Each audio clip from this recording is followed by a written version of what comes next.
Halo Sobat Kuroineko, dimanapun kalian berada. Kali ini kita akan membahas sesuatu yang dekat sekali dengan kehidupan sehari-hari banyak orang. Sesuatu yang selalu ditunggu setiap akhir tahun, sesuatu yang sering memicu perdebatan panjang di warung kopi, sampai ruang rapat direksi. Ya, kita bicara soal upah minimum provinsi yang pada tahun 2026 ini hampir serentak naik di seluruh Indonesia. Ketika kabar kenaikan ini diumumkan, reaksi publik langsung beragam. Ada yang tersenyum lega, ada yang menghela napas panjang, ada pula yang langsung menghitung ulang pengeluaran bulanan. Satu kebijakan, satu angka, tapi dampaknya menjalar kemana-mana. Bukan hanya soal gaji, melainkan soal harga diri pekerja, keberlangsungan usaha, dan arah ekonomi daerah. Upah minimum provinsi sendiri adalah batas paling rendah upah yang secara hukum seharusnya diterima pekerja. Ia bukan angka ideal, bukan juga simbol kemewahan. Ia adalah batas aman,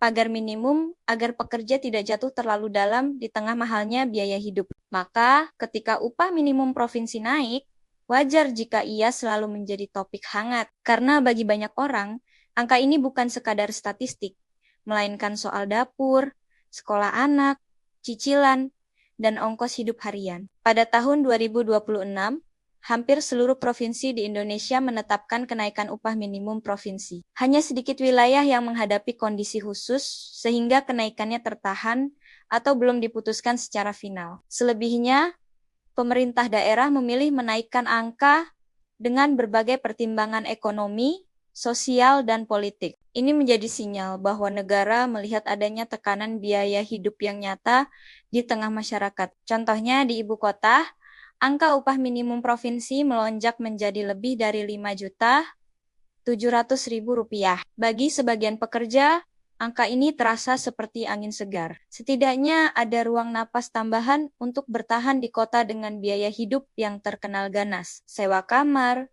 transportasi, makan harian, semuanya terus naik. Tanpa penyesuaian upah, pekerja akan selalu tertinggal satu langkah di belakang harga. Namun, jangan buru-buru mengira semua pekerja langsung bersorak. Bagi sebagian buruh, kenaikan ini masih dianggap belum cukup. Mereka membandingkan dengan biaya hidup real dan dengan upah minimum kabupaten atau kota di wilayah industri tertentu yang justru lebih tinggi. Bagi mereka, kenaikan upah minimum provinsi hanyalah penyesuaian kecil, bukan solusi tuntas. Logikanya sederhana. Jika harga beras, listrik, transportasi, dan sewa naik lebih cepat dari upah, maka secara nyata kesejahteraan tidak benar-benar meningkat. Di sisi lain, mari kita dengarkan suara dari kubu pengusaha. Bagi pengusaha, terutama usaha kecil dan menengah, kenaikan upah minimum provinsi sering terasa seperti beban tambahan yang datang bersamaan dengan berbagai tekanan lain. Biaya bahan baku naik, daya beli masyarakat belum sepenuhnya pulih, persaingan makin ketat, sementara kewajiban membayar upah terus bertambah. Bagi mereka, kenaikan ini bukan soal menolak kesejahteraan pekerja, tetapi soal kemampuan bertahan. Banyak pengusaha kecil hidup di margin yang sangat tipis. Satu kenaikan biaya saja bisa membuat arus kas goyah. Maka ketika upah minimum provinsi naik, muncul kekhawatiran yang cukup rasional. Apakah usaha masih bisa berjalan normal? Apakah perlu mengurangi jam kerja? Apakah terpaksa mengurangi jumlah pekerja?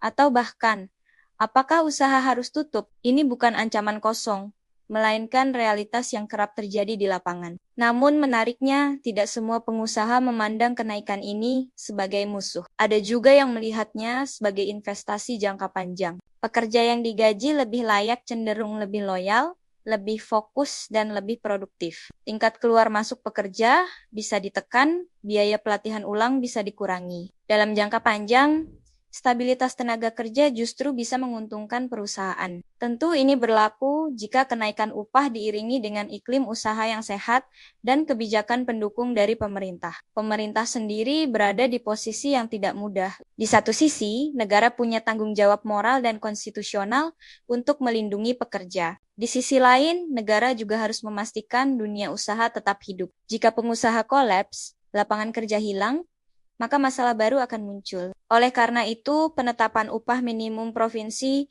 selalu menjadi seni menyeimbangkan dua kepentingan besar yang sering berlawanan arah. Kenaikan upah minimum provinsi tahun 2026 tidak lahir dari ruang hampa. Ia dihitung dengan formula tertentu yang mempertimbangkan inflasi, pertumbuhan ekonomi, dan kebutuhan hidup layak. Meski begitu, formula sebaik apapun tetap tidak bisa memuaskan semua pihak. Angka statistik seringkali tidak sepenuhnya menangkap realitas di lapangan, terutama di daerah dengan biaya hidup yang berubah cepat. Bagi pekerja, kenaikan ini seringkali langsung dihadapkan pada kenyataan pahit. Gaji naik, tetapi harga juga ikut menyesuaikan. Ongkos transportasi, harga makanan dan kebutuhan lain kerap merangkak naik seolah tidak mau kalah. Alhasil, rasa lega yang muncul di awal bulan sering kembali menguap menjelang akhir bulan. Ini yang membuat sebagian pekerja merasa kenaikan upah minimum provinsi seperti berlari di tempat.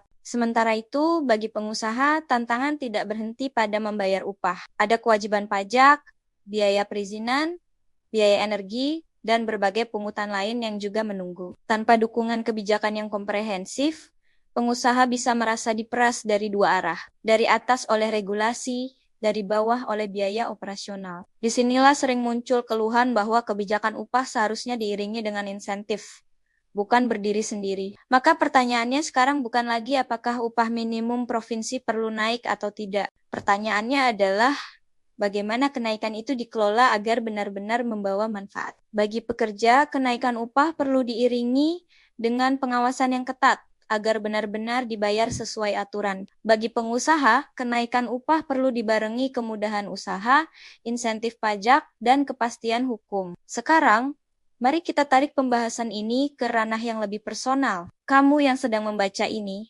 kamu ada di posisi mana? Apakah kamu seorang pekerja yang setiap bulan menunggu slip gaji dengan harapan ada sisa untuk ditabung, atau kamu seorang pengusaha yang setiap bulan menghitung ulang biaya agar usaha tetap bernapas? Atau mungkin kamu berada di tengah, melihat dua sisi ini sama-sama punya alasan. Jika kamu seorang pekerja, mendukung kenaikan upah minimum provinsi adalah hal yang wajar. Bekerja penuh waktu, tetapi tetap kesulitan memenuhi kebutuhan dasar bukanlah kondisi yang manusiawi. Upah yang layak adalah fondasi kesejahteraan. Tanpa itu, produktivitas hanya akan menjadi slogan kosong. Jika kamu seorang pengusaha, kekhawatiranmu juga masuk akal. Usaha bukan mesin uang yang bisa dipaksa berputar tanpa batas.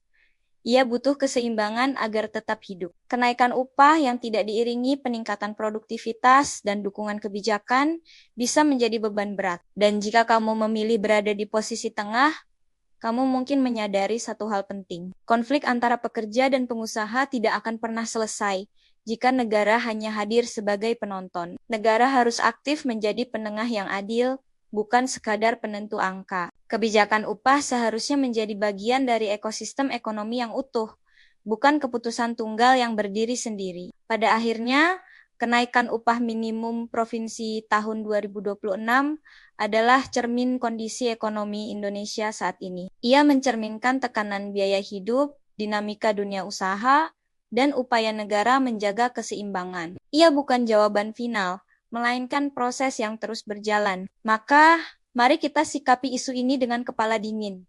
Tidak perlu saling menyalahkan. Pekerja tidak salah memperjuangkan upah layak. Pengusaha tidak salah menjaga keberlangsungan usaha. Yang keliru adalah jika kita berhenti berdialog dan hanya melihat dari satu sisi saja. Upah minimum provinsi bukan sekadar angka di atas kertas. Ia adalah cerita tentang jutaan orang yang bangun pagi, bekerja keras, dan berharap hidup yang lebih baik. Ia juga cerita tentang jutaan pelaku usaha yang berjuang agar roda ekonomi terus berputar. Di antara dua cerita itu, kita semua berada di dalamnya. Jadi sekarang, setelah membaca sampai sini, mari tentukan posisimu. Bukan untuk berdebat, tetapi untuk memahami. Karena hanya dengan saling memahami, kebijakan sebesar apapun bisa menjadi jembatan, bukan jurang.